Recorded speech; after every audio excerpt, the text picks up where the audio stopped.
अस्सलामु अलैकुम, कैसे हैं आप लोग। उम्मीद है आप सब बिल्कुल ठीक, सेहतमंद और सलामत होंगे।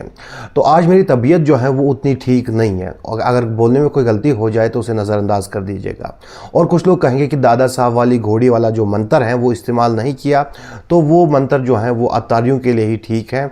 हम तो अल्लाह से दुआ मांगते हैं और दवाइयों का इस्तेमाल करते हैं।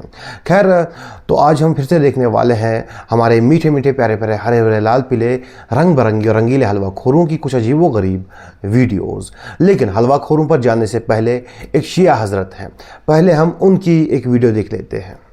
अगर जन्नत में हुई मातम पर पाबंदी, खुदा की कसम हम जन्नत में जाने से भी इनकार कर देंगे।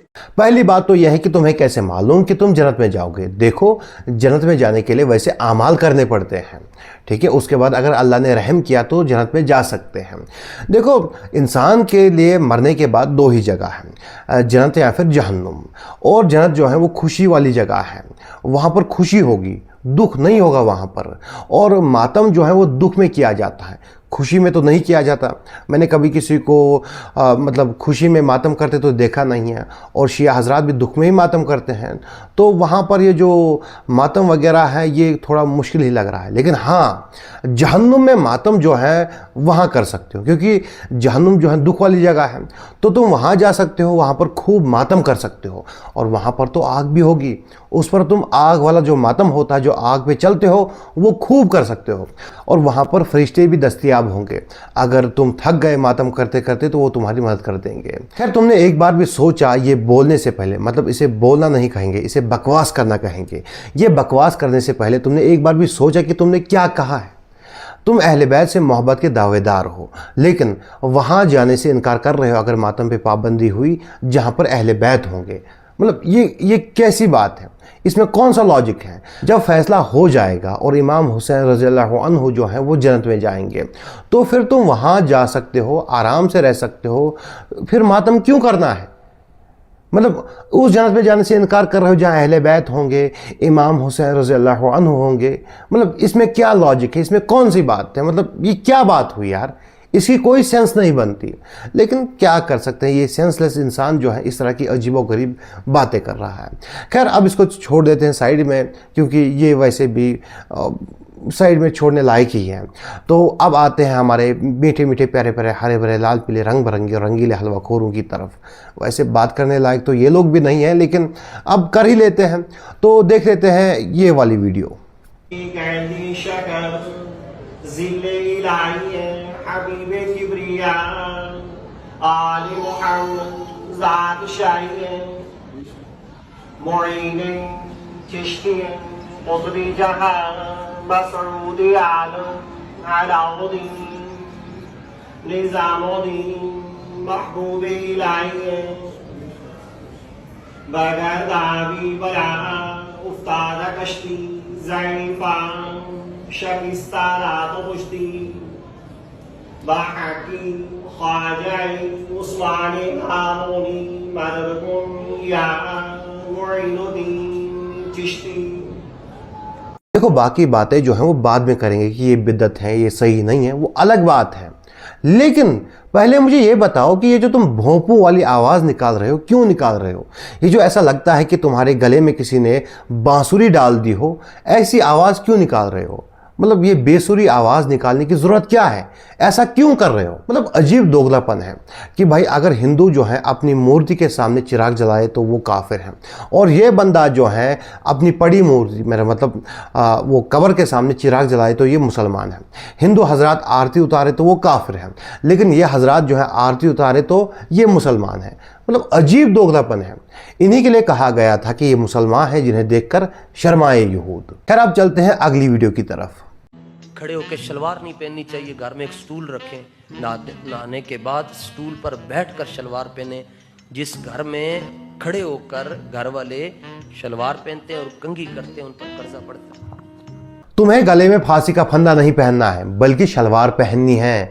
तुम्हें शलवार का नाड़ा बांधना है, फांसी का फंदा जो है गले में नहीं बांधना है जो तुम स्टूल पे चढ़ रहे हो। मतलब अजीबोगरीब इनके लॉजिक होते हैं। इस हिसाब से तो यूएसए यूके में लोग इसीलिए अमीर होते हैं क्योंकि वो शलवार पहनते ही नहीं, यही वजह हो सकती है। अजीबोगरीब इनके लॉजिक होते हैं। अच्छा, इस बात को इनमें से कुछ बरेलवी हजरात जो है नबी सल्लल्लाहु अलैहि वसल्लम की तरफ मंसूब करते हैं और इसे हदीस बयान करते हैं, कहते हैं ये हदीस है। ऐसी कोई हदीस मौजूद नहीं है। हाँ, इनके कुछ बड़े बूढ़ों ने इस तरह की झूठी हदीसें लिखी हुई है लेकिन उनकी सनद मौजूद नहीं है, ठीक है। और ऐसी कोई हदीस जो है किसी हदीस की किताब में नहीं लिखी है।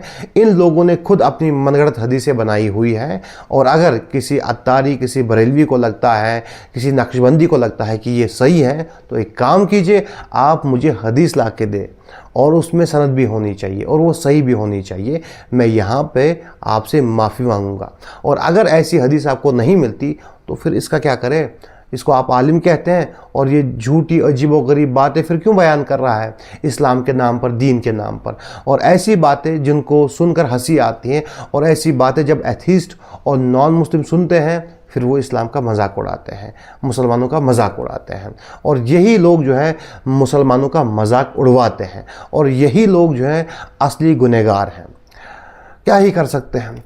तो चलते हैं अब अगली वीडियो की तरफ। सफर की 27 तारीख को विलादत हुई। चाश्त के वक्त हजरत महबूब इलाही, हजरत महबूब इलाही जब चाश्त के वक्त पैदा हुए तो आपको गुस्ल दिया गया। तो गुस्ल जिस वक्त दाई दे रही थी वहां पर एक मरीजा औरत भी मौजूद थी। वो चंद छींटे उड़ करके उस औरत पर पड़े जो मरीजा थी, तो उन छींटों की बरकत से, हालांकि वो लाइलाज मरीजा थी लेकिन बस इसलिए वो उस वक्त आ गई थी कि चलो एक सैयदा की मैं खिदमत कर लूं और उनकी दुआएं ले लूं। हालांकि उसको तबीबों ने, हकीमों ने जवाब दे दिया था कि तेरी बीमारी का कोई इलाज नहीं है। तो दाई गुस्ल दे रही थी तो ये खड़ी हो गई वहां पर। कब महबूब इलाही अभी पैदा हुए तो चंद छींटे उसके वजूद पर पड़े और जब वजूद पे पड़े तो उसका जिस्म गर्म होना शुरू हुआ और जब उसका जिस्म ठंडा हुआ तो वो मर्ज खत्म हो चुका था। उसके बाद से हजरत महबूब इलाही के यहाँ भी ये रस्म हो गई कि जिस दिन महबूब इलाही की विलादत का दिन आता हजरत महबूब इलाही गुस्ल करते और वो गुस्ल का पानी मरीजों में तकसीम किया जाता और जो मरीज भी लेकर के जाता अल्लाह उसको शिफा अता फरमाता। आपके बचपने में भी ये हुआ, आपकी जवानी में हुआ और बाद में भी ये हुआ और आज भी लिखा गया है, किताबों के अंदर मौजूद है। जिस दिन हजरत महबूब इलाही की विलादत का दिन आता है तो आज भी आपके मजार को गुस्ल दिया जाता है। हर वली के मजार को गुस्ल कब दिया जाता है? जो वो संदल के वक्त उर्स के अय्याम में दिया जाता है। लेकिन हजरत महबूब इलाही को जो कि मजार को जो है वो विसाल के दिन के साथ साथ विलादत के दिन भी गुस्ल दिया जाता है। और वो मजार का पानी आज भी लाइलाज मरीजों में तकसीम किया जाता है जो सच्ची अकीदत के साथ ले जाते हैं। अल्लाह बगैर दवा के उनको आज भी शिफा अता फरमाता है। देखो, ये वाला जो बंदा है, पता नहीं इसको बंदा कहना सही भी रहेगा या फिर नहीं, लेकिन हम बंदा ही कहते हैं। इसके दिमाग की नस कभी फट नहीं सकती। अब आप बोलेंगे क्यों? क्योंकि उसके लिए दिमाग होना चाहिए, उसमें नस होनी चाहिए। इसकी बातों से बिल्कुल नहीं लगता कि इसके पास दिमाग है और उसमें नस है। कभी कभी तो इसकी बातों से लगता है कि इसका जो दिमाग है, मतलब है या फिर नहीं, ये एक इख्तिलाफी मसला है, लेकिन हम मान लेते हैं कि हैं उसमें और इसकी ज़ुबान में कोई तालमेल नहीं है, तभी तो इसके मुंह में जो आता है ये बयान कर देता है। अब कुछ हजरात जो इसे अच्छे से नहीं जानते वो कहेंगे कि भाई आप थोड़ा तेज़ हो रहे हो। तो भाई आप इसकी वीडियोस देखना जहाँ पर ये कुरान शरीफ की आयत को भी अपने पीरों पर फिट कर देता है। ये इतना गया गुजरा इंसान है। अब इसने एक नई कहानी जो है मार्केट में लॉन्च कर दी, जहाँ पर ये कह रहा है कि इसके एक बाबा थे जो अपने गुस्ल का पानी लोगों में बांटते थे और उस पानी में शिफा थी। और आज भी जब मज़ार को गुस्ल दिया जाता है तो उस पानी में शिफा होती है। मेरा इनसे एक सवाल है कि आपके बाबा अफजल हैं या फिर सहाबा अफजल हैं? जाहिर सी बात है कि सहाबा अफजल हैं। तो कौन से सहाबी ने गुस्ल किया फिर उस पानी को लोगों में बांटा? कौन से सहाबी ने गुस्ल किया हुआ पानी जो है वो इस्तेमाल किया? कौन से सहाबी के गुस्ल किए हुए पानी में शिफा थी? सहाबा जब बीमार होते थे तो वो इलाज करवाते थे, दुआ करवाते थे। और आपके बाबे जो हैं वो गुस्ल वाला पानी जो है लोगों में बांटते हैं। और लोग भी कैसे, जो उस पानी को लेते होंगे फिर उसको इस्तेमाल करते होंगे, जाहिर बात है जिस्म पर लगाते होंगे और पता नहीं कहाँ कहाँ लगाते होंगे और क्या क्या करते होंगे उस पानी से। तो ये अजीब बात है। गुस्ल किया हुआ पानी तो साफ़ होता नहीं है, उससे आप पी नहीं सकते, उससे आप इस्तेमाल नहीं कर सकते। जाहिर बात है उसमें गंदगी लगी होती है, जिस्म की गंदगी लगी होती है। तो ये कैसा दीन है जो आप लोगों ने बना रखा है? इसका इस्लाम से कोई ताल्लुक नहीं है। और ये तो वो लोग हैं जो कि पान वाली थूक तक खा जाते हैं अपने बाबाओं की। बहुत सारे लोगों ने वो वीडियो देखी होगी, अगर किसी ने नहीं देखी तो आप देख लीजिए, छोटी सी वीडियो है। लेकिन अब मखदूमी पान की शान क्या है? अब वो जरा इस फकीर कादरी से सुन लीजिए आप, मखदूमी पान की शान क्या है। अल्लाह अकबर। मखदूमी पाक से मुरीद ने कहा, हुजूर मैं तो आज ही मुरीद हुआ, उससे मुकाबले के लिए कैसे जाऊं? हजरत पान खा रहे थे, अपने मुंह का पान उस जमालुद्दीन रावत के मुंह में उगल दिया। ओ भाइयों, पान क्या होता है, पान की हैसियत क्या होती है? लेकिन अपने मुंह का पान जमालुद्दीन रावत के मुंह में उगल दिया। तो जैसे ही जमालुद्दीन रावत के मुंह में आपने पान उगला, जमालुद्दीन को एक ताकत आ गई और आप मुकाबले के लिए बगैर खौफ और खतर के चल दिए। अब आप अंदाजा करें, जिसके पान के उगलदान के अंदर अल्लाह ने इतनी ताकत रखी हो, उसकी जात की रूहानियत की ताकत और कुव्वत का हाल क्या होगा। और इसने और एक बात की थी कि आज भी लोग जो है उस मज़ार को गुस्ल देते हैं और फिर उस पानी को लोगों में तकसीम करते हैं। तो क्या ये सही है या फिर गलत है, ये हम एक बरेली मुफ्ती से ही सुन लेते हैं कि मज़ार को गुस्ल देने की क्या शरई हैसियत है और इसका पानी पीना, जो धुल के पानी गिर रहा है उस पानी पीने की क्या शरई हैसियत है। देखिए, मज़ार को गुस्ल देना कोई मतलब फी नफ्सी कोई इबादत का काम नहीं है। वो एक इमारत है, ठीक है, और वो किसी वली से उसको निस्बत है कि वली की कब्र के पास है, या फर्ज कर लें कोई नबी का मज़ार है। अगर आप उसको धोते हैं तो अच्छी बात है, रेत वगैरह आ गई, सफाई वगैरह कर रहे हैं तो इसमें शरअन कोई हर्ज नहीं है। लेकिन ऐसा नहीं है कि फी नफ्सी को ये इबादत का काम हो, मुबाह काम है, ना गुनाह ना सवाब। दूसरी बात यह कि इसका जो पानी गिरता है वो यकीनी सी बात है कि आलूदा होकर आ रहा है, कबूतर की बीटें भी होती हैं ऊपर, गर्द भी होती है। उस पानी को ये समझ के कि ये तबर्रुक है इसको पीना, ये बिल्कुल चूंकि मुज़िर सेहत है और नुकसान का बायस बन सकता है, इसलिए शरअन इसकी इजाज़त नहीं होगी। शरीयत अकीदत के नाम पर अपने किसी भी शख्स को किसी मतलब गैर मुनासिब और सफाई से दूर काम की इजाज़त नहीं देती है। आप दूसरे अंदाज से इजहार अकीदत करें, लेकिन ये पानी वगैरह पीना मुनासिब नहीं है। और अजीब बात तो यह है कि कुछ लोगों ने अब इसका धंधा बना लिया है। जी हाँ, बिजनेस बना लिया है। अब कई सारी मज़ारात पर जब पीर साहब की कब्र को गुस्ल दिया जाता है, फिर उस पानी को जमा किया जाता है और फिर उसे पैक किया जाता है और फिर उसे बेचा जाता है। जी हाँ, सेल पर लगाया जाता है और लोग ये समझकर खरीदते भी हैं कि इसमें शिफा होगी और उसे इस्तेमाल भी करते हैं। और बात यहीं पर ख़त्म नहीं होती, बल्कि बहुत सारी मज़ारात पर जब लोग आते हैं, बहुत भीड़ होती है वहाँ पर जूतों की निगरानी के लिए भी एक इंसान होता है और वो भी अच्छे खासे पैसे वसूल करता है। ये अंदर दाता दरबार पे जूते रख के अंदर गए, नमाज पढ़ी है, वापस आए हैं। उसने 500 दिया, उसने 20 रुपए वापस दिए। कितने जूते थे? 2 जोड़े। 2 जोड़ों का 400 रुपये लिया? 480 रुपये। फिर वो बाहर एक पुलिस वाला बैठा हुआ था, उसके पास में आया, उसको बोला भाई ये मसला है, फिर उसने मुझे अंदर से पैसे लेके दिए।